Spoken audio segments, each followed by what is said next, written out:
The policeman was sure he was right, but his confidence crumbled when he learned that the woman was not who she was thought to be.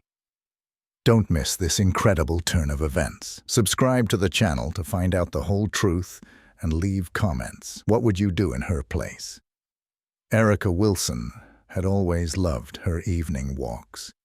They provided a chance to clear her mind after a busy day, to disconnect from the buzz of emails and phone calls. Today was no different. The early evening sun cast a golden hue over the quiet streets of the prestigious neighborhood she called home. It was a beautiful sight, one that always made her grateful for the life she had built with her husband Michael. Their house, mansion, stood proudly among other luxurious homes, with its tall iron gates and carefully manicured garden. Erica, dressed in simple sweatpants and a hoodie, with her hair pulled back into a casual bun, felt comfortable as she wandered through the familiar streets.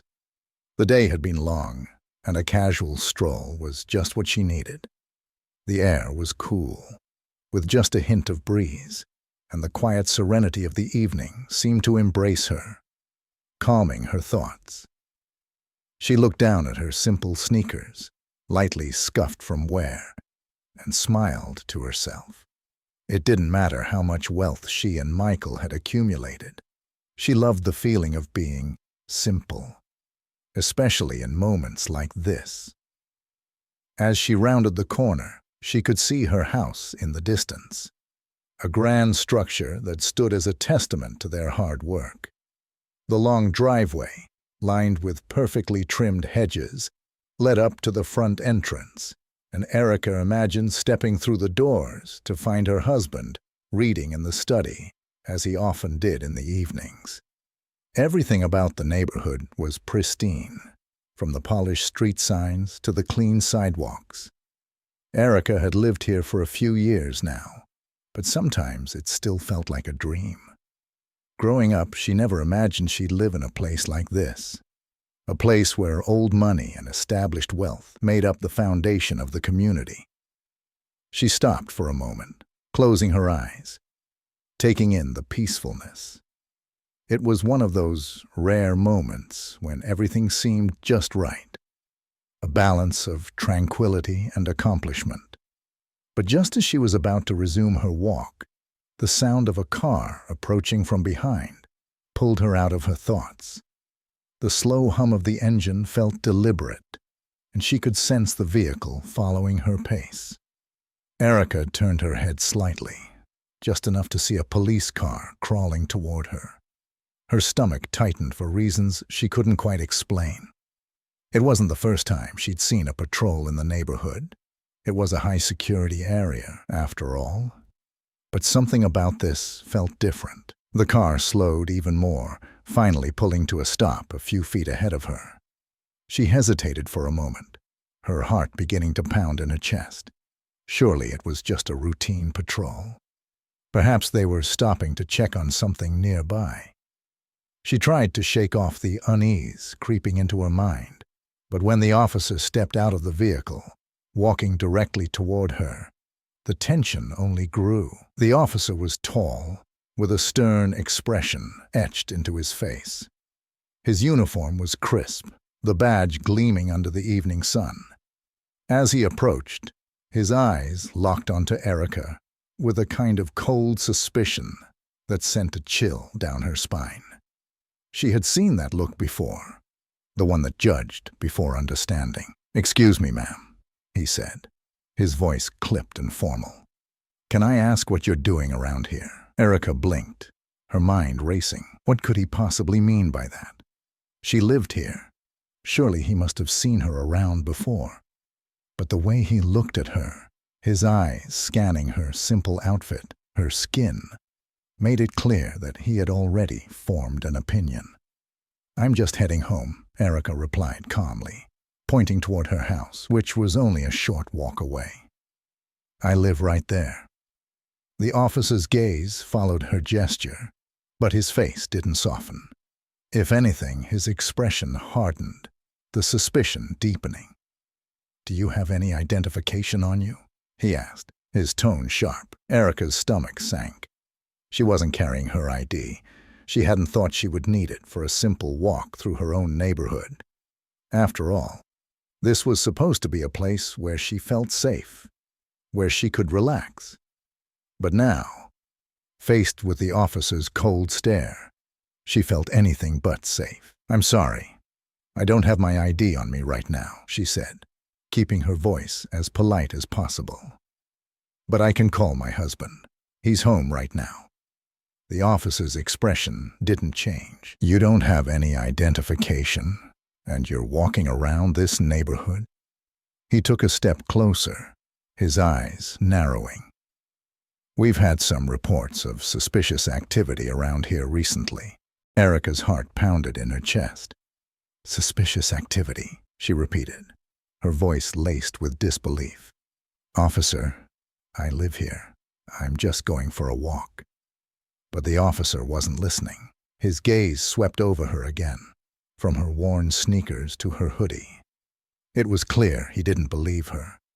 To him, she didn't fit the image of someone who belonged in this upscale neighborhood. Erica could feel the anger rising within her, but she forced herself to remain calm. "Ma'am, I'm going to need to ask you a few more questions," the officer said, his hand casually resting on his belt. "We need to make sure everything is in order." Erica stared at him, incredulous. "What do you mean, in order? I've told you, I live right here. I haven't done anything wrong." The officer's eyes remained hard, unyielding. "People don't just walk around this area without a reason," he said, as though that alone was enough to justify his actions. "And right now, you look out of place."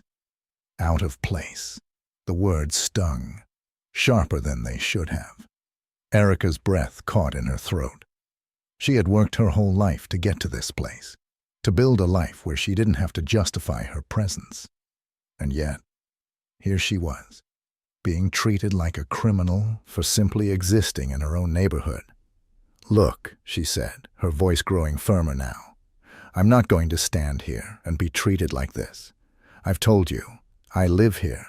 I don't need to prove anything to you." The officer's hand moved to his radio. "Ma'am, if you don't cooperate, I'll have no choice but to detain you for questioning." Detain. Erica's pulse quickened. This was getting out of hand. She wasn't going to let this man intimidate her into submission, but she also knew how dangerous it could be to resist. The stories she had heard her entire life of black men and women being harassed, detained, or worse for simply being in the wrong place at the wrong time, flooded her mind. "I'm going to call my husband," she said, trying to keep her voice steady. "He can sort this out." But the officer took a step closer, his eyes narrowing. "I'd advise you not to make any sudden movements," he said, his voice laced with a threat. "We wouldn't want this to escalate, would we?" Erica froze, her hand hovering over her phone. The weight of the situation was pressing down on her, suffocating. This was supposed to be her home, her sanctuary, but now it felt like a trap. She glanced around, hoping to see someone, anyone, who might help. But the street was quiet.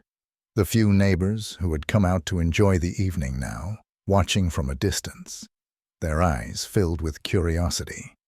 But no one moved to intervene. Erica's mind raced. She knew she had to stay calm, to not let the situation spiral out of control. But the injustice of it all burned in her chest. She hadn't done anything wrong, yet here she was, being treated like a suspect for simply walking in her own neighborhood. "I'm calling him," she said, her voice steady, despite the fear gnawing at her insides. She slowly pulled out her phone, her hands trembling. The officer watched her every move, his hand still resting on his belt, as though ready to act at the slightest provocation. As she dialed, her heart pounded in her ears. The sound of the ringing felt like it lasted forever, each second stretching out painfully. Finally, Michael's calm, steady voice came through the line. "Hey, baby," he said, his voice filled with warmth that immediately brought a sense of relief. "Michael," she whispered, trying to keep her voice steady, "I need you to come home, now. There's a police officer here, and he's saying I don't belong here." There was a pause on the other end of the line, and Erica could hear the shift in Michael's tone, the calm giving way to controlled anger. "I'm on my way," he said. "Don't say anything else. Just stay where you are." Erica hung up, her hands still trembling. She could feel the officer's eyes on her, the weight of his suspicion pressing down harder. But now, at least, she knew help was on the way. As she stood there, waiting, the silence between her and the officer stretched, thick with unspoken tension. She could feel the eyes of her neighbors on her, but none of them approached. They just watched, as if this was some sort of spectacle, a drama unfolding before their eyes. Minutes felt like hours as she stood there, her phone clutched tightly in her hand, her heart racing. She knew Michael would come. He always did. But the fear that had taken root in her chest wouldn't leave. Not until this was over, as the first faint sounds of an approaching car reached her ears. Erica allowed herself to breathe. Just a little. Michael was close. And with him, she knew, came the strength to face whatever came next. The tension in the air was almost tangible as Erica stood on the sidewalk, feeling the weight of the officer's gaze and the silent curiosity of her neighbors. The cool evening breeze, which had felt so refreshing just minutes before, now carried a chill that seemed to seep into her bones. The police officer hadn't moved from his spot, but his stance was rigid, and his eyes tracked her every motion with cold calculation. His hand, still resting on his belt, never strayed far from his radio or the holster on his hip. Erica's mind raced. This was escalating too quickly, and she had no idea how to defuse it. The fact that she was simply walking home, that this neighborhood was her home, didn't seem to matter. All that mattered to the officer was the fact that she didn't look like she belonged, not in his eyes, not in those of the people who were watching from their safe, comfortable homes. Minutes ticked by like hours. She could hear the low murmur of voices from nearby porches, neighbors whispering among themselves as they watched the scene unfold. Some stood with arms crossed, faces drawn in suspicion. Others peeked through windows, their expressions hidden, but their presence felt. No one offered help. No one questioned what was happening. They simply observed, as though Erica was the evening's entertainment, a source of neighborhood gossip. The officer took another step closer. His towering frame seemed to cast a shadow over her, his presence overwhelming. His cold blue eyes narrowed as he surveyed her, assessing her every move, every twitch, as if she were some sort of threat.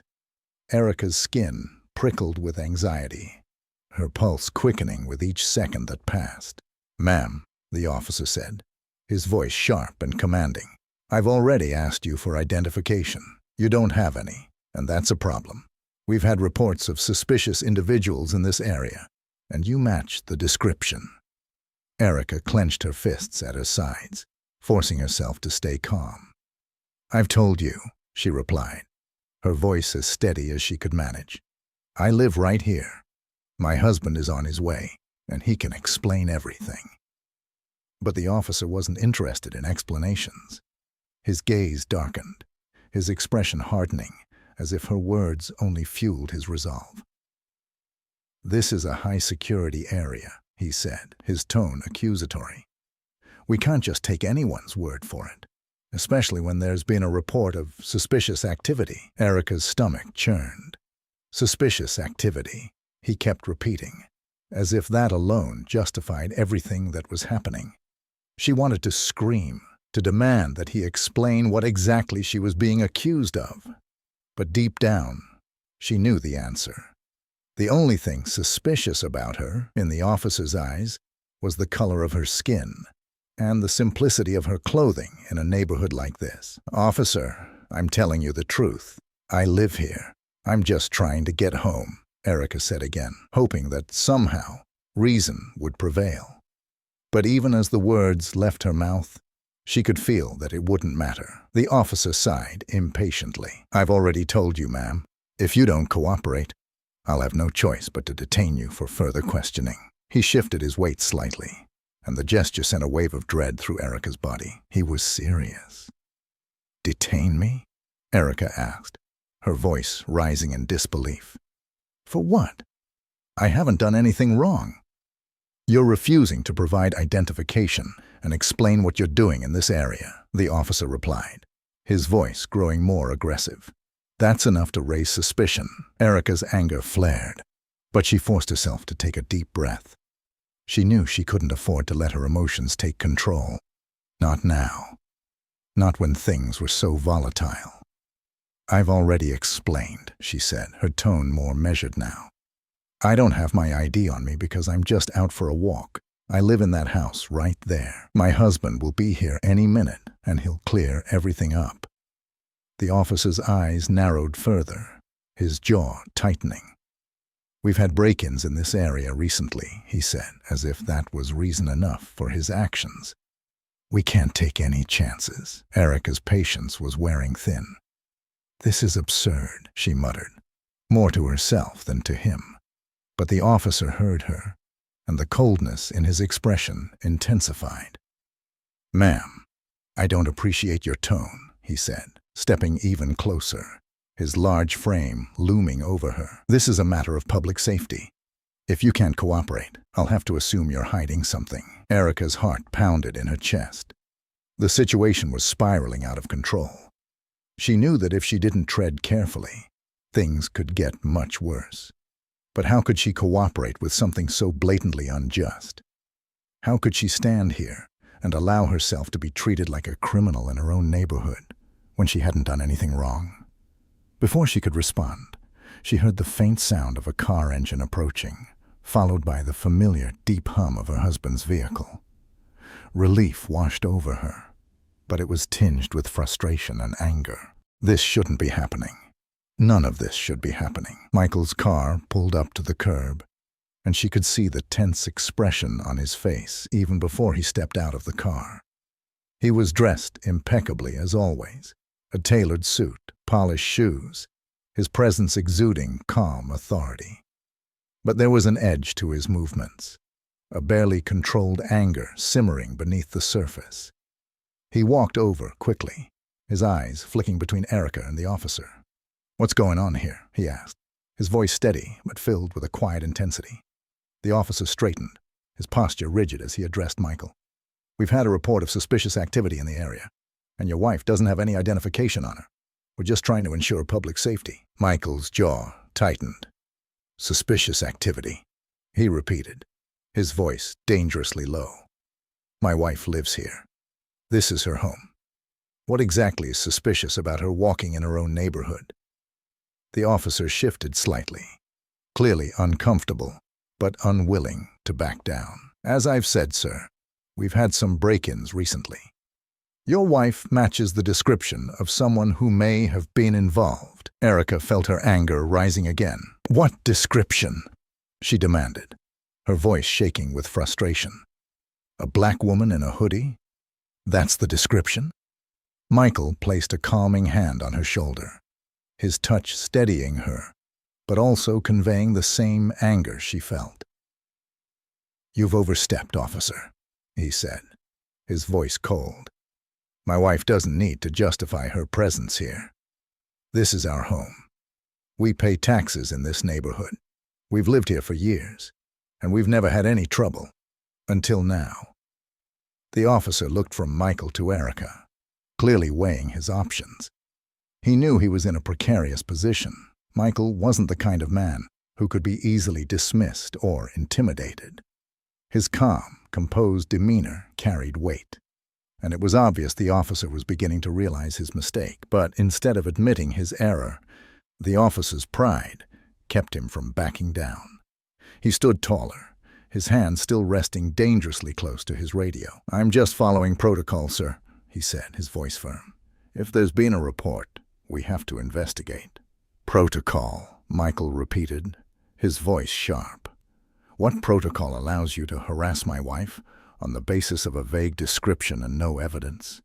You're treating her like a criminal, and she hasn't done a damn thing wrong." The crowd of neighbors had grown, and the whispers were louder now. Erica could see more faces watching the scene unfold. but still no one intervened. Some looked uncomfortable, others indifferent. She could feel their eyes on her, feel their judgment, but none of them spoke up. They simply watched, as if waiting to see how this would play out. Michael took a step forward, his voice lowering to a dangerous calm. "I suggest you reconsider your actions, officer. My wife has told you the truth, and you're standing here, wasting time harassing her when you should be doing your job." The officer's jaw clenched, but he didn't respond immediately. His eyes flicked between Michael and Erica, and for the first time since the confrontation began, a flicker of doubt crossed his face. But it was quickly replaced by stubbornness. "I'm just doing my job," the officer muttered, his tone defensive. "We have protocols in place for a reason," Michael's voice sharpened. "Your job is to protect this community, not to target people based on their appearance. This," he gestured toward Erica and the scene around them, "isn't protection. It's profiling." The word hung in the air, heavy and charged. The officer shifted uncomfortably, clearly aware of the gravity of the situation. Erica watched him, her pulse quickening again. She knew Michael was handling it, but the fear still gnawed at her. She didn't know what this man was capable of if pushed too far. Before the officer could respond, Michael took another step forward, his voice firm and commanding. "Now, I suggest you step away from my wife and let us go home. If you continue this, we'll take it up with your department, and I assure you, it won't end well for you." The officer's face flushed slightly, his hand twitching toward his radio, but he didn't speak. The weight of Michael's words, combined with the growing attention of the crowd, seemed to be sinking in. Slowly, reluctantly, the officer took a step back, though his posture remained tense. Michael didn't wait for further argument. He turned to Erica, his hand still gently resting on her shoulder. "Come on, baby," he said softly. "Let's go inside." Erica nodded, her legs feeling weak, but her heart swelling with pride at how Michael had handled the situation. Together, they walked toward the grand gates of their home, the officer's eyes burning into their backs as they moved. The murmurs of the crowd followed them, but Erica no longer cared. They were safe now, inside their own home. But as the gates closed behind them, she knew this wasn't over, not by a long shot. Inside the grand house, the door clicked shut behind Erica and Michael, sealing them off from the watchful eyes of the neighborhood. But the weight of what had just happened still clung to the air. Erica's heart continued to race, and the tension coiled in her muscles hadn't yet released. Michael's strong, comforting presence beside her was the only thing keeping her from collapsing under the emotional burden she had carried through the entire ordeal. Michael led her into the living room, where the warm lighting and familiar surroundings provided a stark contrast to the hostile atmosphere outside. Their home, a sanctuary from the outside world, should have been a place where she could unwind, but instead it felt heavy with the residue of what had transpired. Erica sat down on the couch, her hands still trembling as she replayed the scene in her mind. The officer's accusing eyes, the crowd's silent judgment, and the way her voice had trembled when she'd tried to explain herself. All of it made her feel small. Even now that it was over, Michael was still standing, his fists clenched at his sides as he paced the room. She knew him well enough to see the storm brewing behind his calm exterior. He had held it together out there for her sake, but the anger was simmering just beneath the surface, and she could feel it radiating from him. "Are you okay?" he asked finally, his voice soft but laced with a barely controlled edge. Erica nodded, though her throat was tight, and she couldn't quite meet his eyes. "I'm okay, I think," she whispered, her voice catching. "It's just, that was worse than I expected. I didn't think it could get that far." Michael stopped pacing and came to sit beside her. He took her hand, his grip firm but reassuring. "I'm sorry, Erica. You should never have had to go through that. Not here, not anywhere." His voice was low, controlled, but she could hear the fury behind it. She swallowed hard, fighting back the emotions that threatened to overwhelm her. It's not your fault, Michael. It's just this world we live in. I know, he said, his voice tight, but it doesn't make it any easier. And it's not something we can just brush off. He paused, his jaw clenching as he tried to rein in his anger. This isn't over. Erica looked up at him, her brows furrowed. What do you mean? I mean, Michael said, his voice growing firmer, that officer isn't going to get away with this. He humiliated you, treated you like a criminal in front of everyone. And for what? Because of some vague description that you happened to fit. His eyes flashed with determination. We're going to file a complaint. We'll make sure this doesn't just disappear. Erica felt a knot in her stomach. She knew he was right, but the idea of escalating this further filled her with dread. I don't know, Michael. What if it just gets worse? What if it brings even more attention to us? I don't want to be that family, the one that people are always whispering about. Michael's eyes softened, and he squeezed her hand.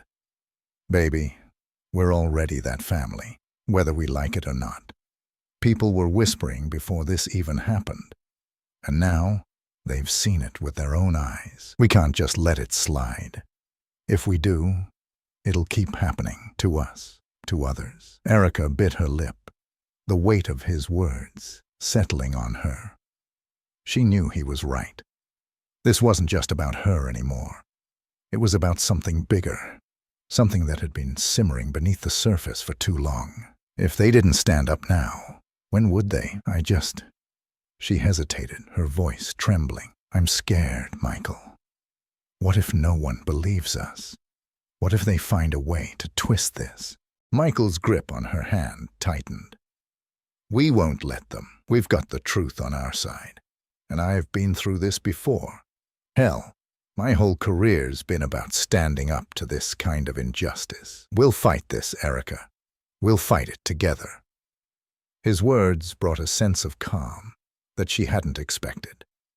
Michael had always been her rock, and knowing that he was ready to stand by her side through this battle made her feel a little braver. But even so, the thought of reliving the humiliation, of drawing more attention to herself and their family, was daunting. Okay, she said softly, her voice barely above a whisper. We'll do it. But I need you to lead the way. Michael nodded, his expression resolute. I will. The next morning, the first thing Michael did was contact their lawyer, a longtime friend and colleague who specialized in civil rights cases. Together they laid out the facts of what had happened, preparing to file an official complaint against the officer and the Willowbrook Police Department.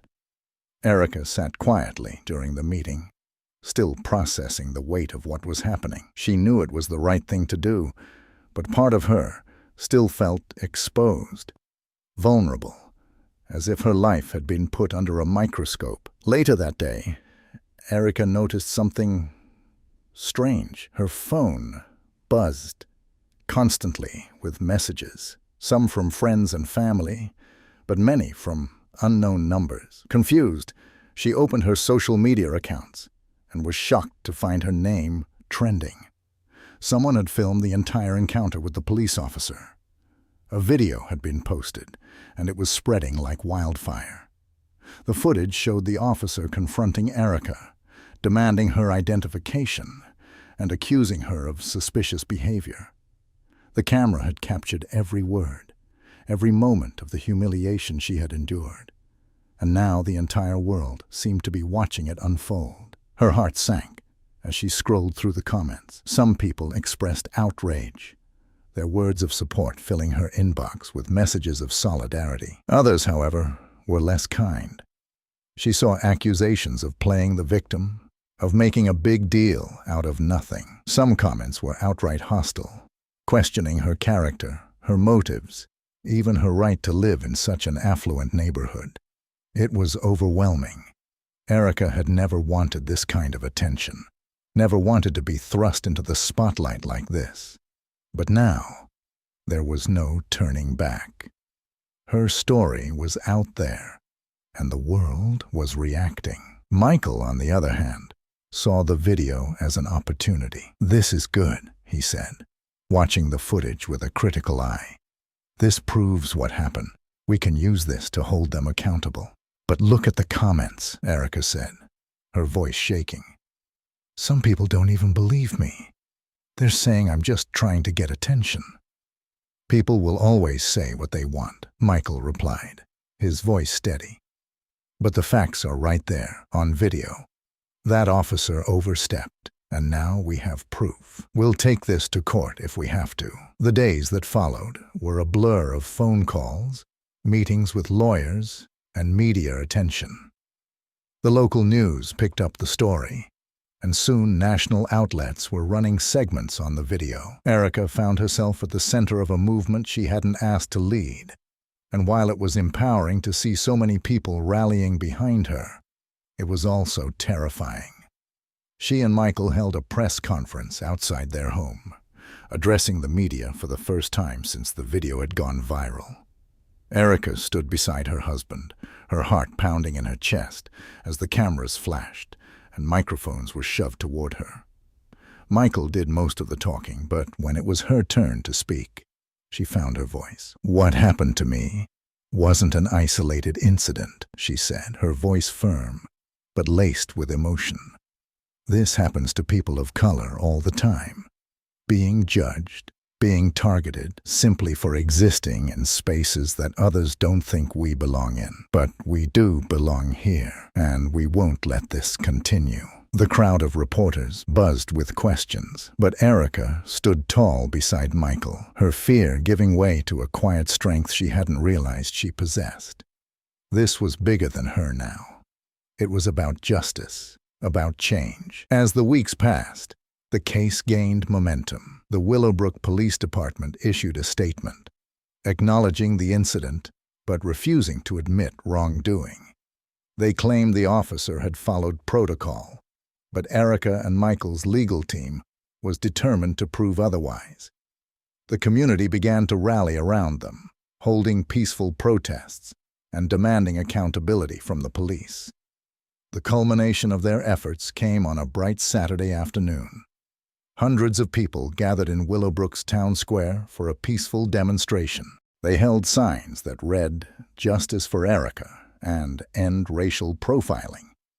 The square, which had once been the scene of Erica's humiliation, was now filled with voices demanding change. Erica stood at the front of the crowd, her hands gripping the edges of the podium as she prepared to speak. Michael was beside her, his presence steadying her as always. She looked out at the sea of faces, some familiar, others strangers who had come to support her.